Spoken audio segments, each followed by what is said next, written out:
Nagpatuloy sina Chad at si Garcia Mami sa paglalakad sa madilim at nakakatakot na pasilyo. Ang nakakapanindig balahibong atmosfera ay lalo pang pinatindi ng katahimikan, tanging ang mahihinang yabag lamang nila ang maririnig na umaalingaw-ngaw. Sa gitna ng nakapanghihilakbot na sitwasyon, napansin ng tagapagsalaysay na tanging ginhawa lamang ay ang kaakit-akit na hubog ni Garcia Mami, na tila higit pa kaysa sa kanilang inaakala. Samantalang abala si Chad sa sariling pag-iisip, sinikap niyang alalahanin mula sa kanyang maraming regression, ang mga hamon na darating sa susunod na silid.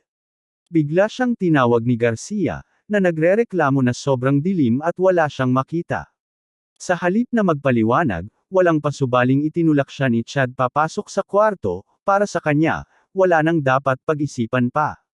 Dahil sa pagkabigla, napaungol si Garcia, hindi sa paraang inaasahan ng lahat, kundi sa tono ng pagkagitla. Kasabay nito, tumunog ang sistema na nag-anunsyo ng kanilang lokasyon, sina Lee Jong-hai at Emma Garcia ay pumasok na sa Basement Level 2, Room 1, Space 3. Agad namang nagliwanag ang silid at bumulaga sa kanila ang nakapanghihilakbot na tanawin, dalawang bangkay ng mga kasaling hindi nakaligtas sa laro ng kamatayan. Napasigaw si Emma sa takot, samantalang nanatiling walang reaksyon si Chad. Sa dami ng kanyang pinagdaanan at paulit-ulit na pagbabalik sa nakaraan, manhid na siya sa ganitong eksena. Nang lumayo ang kamera, lumitaw ang kabuuan ng silid, maluwag ito, halos walang laman maliban sa mga nakabiting aparato at mga upuan na malinaw ang layunin. Tahimik na pinagmasdan ni Jong Hyuk ang paligid at napansin niyang may dalawang katawan ngayong nakasabit. Hindi na siya nag-usisa pa dahil malinaw na alam niya kung anong uri ng silid iyon. Samantala, si Garcia lamang ang tila walang muwang. Pilit niyang inuunawa ang nangyayari habang nakatitig sa mga nakabiting katawan at mga monitor sa dingding na may malabong ipinapakita. Lumapit siya upang masilip ang mga ito. Ipinaliwanag naman ni Jong na ang mga monitor ay nagsisilbing gabay kung saan sila dapat magtungo. Lumitaw sa mga screen na tila isang maze ang kanilang patutunguhan. Hindi nagtagal, napansin ni Garcia ang kakaibang galaw sa isa sa mga monitor. Ipinakita rito ang isang lalaki na mukhang balisa. Itinuro niya ito kay Jong at sinabing pagtuunan ng pansin. Habang nakatutok sila sa eksena, nasalayan ang lalaki na takot at tumatakbo para sa kanyang buhay. Tulad ng madalas na nangyayari, nadapa ito at lumitaw na may paylay sa paa. Nag-alok si Garcia kung dapat ba nilang tulungan ang lalaki, ngunit agad itong tinanggihan ni Jong. Para sa kanya, ang padalos-dalos na pagsugod ay walang saysay at magdadala lamang ng kapahamakan. Ipinaliwanag pa niya na sa ganitong uri ng laro, laging may isang karakter na tatakbo at madadapa, isang malinaw na pattern, na tila bahagi na ng palabas. Ngunit biglang nagbago ang ihip ng hangin nang ipakita sa screen ang isang nakamamatay na nilalang, ang tinatawag na masked lion, isang dambuhalang halimaw na kayang lamunin ang kahit sino. Nabahala si Garcia at napasigaw kung anong uri ng nilalang yon. Kahit si Jong Hyuk, na sanay sa mga nakaraang pagsubok, ay hindi rin nakayanan ang kaba. Hindi niya lubos maisip kung bakit may ganoong nilalang na lumitaw pa lamang sa ikalawang palapag ng basement. Sa isip niya, mali siya sa pagiging kampante. Alam niyang hindi siya kailanman hahayaang maging madali ng larong ito. Samantala, ang lalaking nakita nila sa monitor ay hindi pala isang NPC, kundi isang totoong kalahok. Agad siyang naging biktima ng leon, na parabang isang batang naglalaro ng laruan, walang habas na pinunit ang kanyang katawan at pininturahan ng dugo ang sahig. Sa kabila ng labis na sakit at paghihirap, hindi pa rin siya sumuko. Ginamit niya ang kanyang kakayahan, Ice Spear, Level 1, at lumikha ng isang sibat na yari sa yelo. Buong lakas niya itong isinaksak sa halimaw. Ngunit mula sa silid ng kontrol, napabuntong hininga si Jong Hyuk. Alam na niya ang mangyayari. Sa antas na iyon, wala yung magiging epekto. At gaya ng kanyang inaasahan, walang kahit kaunting pinsala ang idinulot ng sibat, tumalbog lamang ito sa balat ng leon, na parabang wala siyang ginawa. Sa huli, nakaisip ng mas estratehikong paraan ang lalaki. Tinuhag niya ang leon sa tanging malambot na bahagi ng katawan nito, ang mata. Napasigaw ang nilalang sa matinding sakit, ngunit taliwas sa inaasahan ng biktima, hindi siya binitiwan. Sa halip, lalo pa itong nagnitngit at pinunit ang kanyang laman, pati na ang pinakasensitibong bahagi ng katawan. Sa marahas na pagpapakita ng galit, pinagpiestahan ng leon ang lalaki, hindi pinansin ang kanyang desperadong mga sigaw.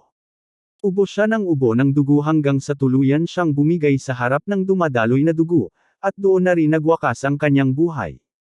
Samantala, sa silid ng kontrol, parehong natigilan sina Jong Hyuk at Emma habang pinapanood ang karumal-dumal na eksena.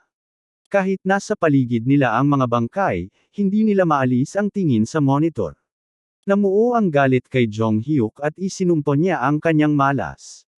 Sa lahat ng kanyang pag-uulit ng nakaraan, kailanman ay wala pang nilalang na gaya ng masked lion sa maze. Sa pagkakataong ito, tila imposibleng makaligtas. Isang komplikadong maze at isang halimaw na hindi kayang patayin, wala na siyang nakikitang paraan. Ang pakikipaglaban dito ay katumbas lamang ng tiyak na kamatayan. Ang tanging solusyon ay makalusot papunta sa susunod na palapag ng hindi nito nasasalubong, ngunit napakahirap gawin noon, at halos milagro kung mangyayari pa. Gayunpaman, pinakalma ni Jong Hyuk ang sarili. Hindi siya susuko, hindi pa ngayon. Para sa kanya, ang regression na ito ay isang pagkakataong hindi niya maaaring palampasin. Matatag ang loob niyang mabubuhay siya, anumang mangyari. Samantala, si Emma, bagaman nanginginig sa takot, ay hindi inalis ang tingin sa screen. Sinikap niyang tipunin ang lahat ng impormasyon, marahil upang makabuo ng sariling plano. Isang patunay ng kanyang kasanayan sa kaligtasan, isang nakamamatay na kombinasyon ng talino at tapang. Ipinahayag ni Jong na oras na para umalis at tumungo sa susunod na silid. Nag-aalala si Emma at tinanong kung tiyak bang makakasalubong nila ang leon sa maze. Casual na sumagot si Jong ng, siguro. Lalo pang natarante si Emma at nagtanong kung talagang papasok pa rin siya kahit ganoon. Walang pakialam si Jong at ibinalik ang tanong, ano naman ang balak mong gawin? Dito na lang manatili habang buhay. Ipinaliwanag niya na sa oras na pumasok ka sa isang silid, wala nang balikan. Dalawa lamang ang pagpipilian, umabant o mamatay. Kung hindi niya gusto, maaari rin naman siyang piliin ang ikatlong opsyon, samahan ang mga nakabiting bangkay. Ipinunto ni Jong na iyon mismo ang dahilan kung bakit ginawa ang silid na iyon, upang may pagpipilian, ang mga manlalaro. Sa mabigat na desisyon, napatingin si Emma sa mga bangkay at nagdadalawang isip. Ngunit mariing sinabi ni Jong na kung nais niyang sumuko, nasa kanya ang desisyon. Hindi siya pipigil. Sarkastikong binalik ni Emma ang kanyang sinabi, na tila napakaganda ng pagkakabuo ng mga salita. Para bang kasapi si Jong ng Virginity School Club, kaya ganoon siya magsalita. Sa pagkadismaya sa kanyang kapalaran, hinugot ni Emma ang kanyang espada at inamin sa sarili na baliw ang lahat, ang laro, ang sitwasyon, at maging ang lalaking inakala niyang magiging kakampi niya. Ngunit hindi natinag si Jong. Paalala niya, sa impyernong ito, kapag nag-aksaya ka ng oras, mamamatay ka. Kapag nag-ingay ka, mamamatay ka. Kapag nag-alinlangan ka, mamamatay ka. Pagkasabi noon, mahigpit niyang hinawakan ang doorknob, handang pumasok, ngunit kailangan munang may tiyakin.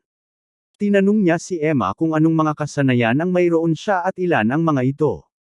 Sagot ni Emma, 3 ang kanyang aktibong kasanayan, Heist, Level 1, na nagpapabilis ng kilos, Magic Missile, Level 1, na nagpapalipad ng bola na nagdudulot ng pisikal na pinsala, at Mark, Level 1, na nag-iiwan ng marka sa kalaban.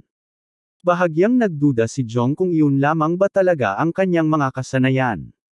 Bahagyang nainis si Emma at sinabing masama ang ugali ng hindi nagtitiwala sa iba.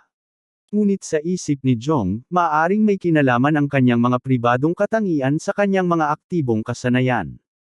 Naalala niyang kung positibo ang pampublikong katangian, negatibo naman ang pribado, at kabaliktaran.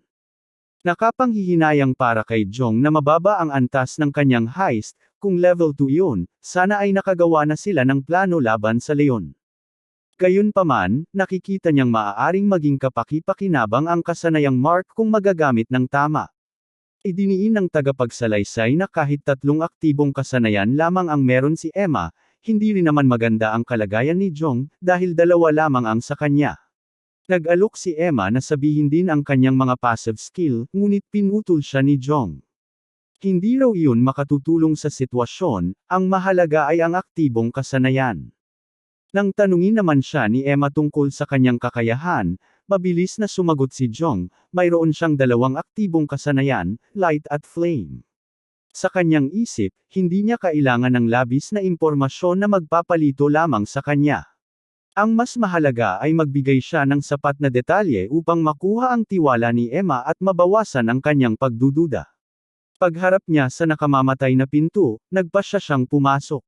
Hindi mahalaga sa kanya kung mamatay man si Emma bago niya makuha ang kaluluwa nito. Para sa kanya, mas mabuti nang si Emma ang mahulog sa mga kamay ng leon kaysa sa kanya mismo. Bukod pa rito, kung mangyari iyon, maaari pa niyang gamitin ang babae bilang panangga upang makatakas. Alam niyang magiging madyugo at mahirap ang misyon na ito. Kulang siya sa aktibong kasanayan, at ang bentahe ng pagkakaroon ng maraming pasibong kakayahan ay lilito lamang pagdating ng panahon. Kaya sa ngayon, tiyak na mahihirapan siya. Sa kabilang banda, batid din niyang ang mga aktibong kasanayan ang tunay na nangingibabaw sa mga unang yugto ng laban, at iyon ang kaunti niyang konsuelo. Gayunman, kailangan niyang mag-ingat sa sobrang paggamit ng kanyang mga kasanayan dahil mabigat ang magiging epekto nito sa kanyang katawan. Subalit para sa kanya, mas mainam nang mapagod at halos pumutok ang puso kaysa mamatay ng walang laban. Alam niyang wala siyang tamang pagpipilian sa mundong ito ng kapigatian. Ang tanging daan lamang ay yaong nilalatag ng kasalukuyang sitwasyon. Sa kaguluhan, kailangan niyang hanapin ang sagot. Unti-unting nagbabago ang laro ng kamatayan, hindi na ito tulad ng nakasanayan niya noon. Nagiging isang impyernong imposibleng mahulaan ang mangyayari sa hinaharap. Kahit hindi niya alam ang darating, hindi na siya maaaring tumakas. Ang tanging paraan ay isugal ang buhay at magpatuloy sa paglalakbay. Sa muling pagtitibay ng kanyang loob, buong tapang niyang binuksan ang pinto, at sa sandaling iyon, tuluyang lumantad sa kanila ang tunay na bangungot ng maze.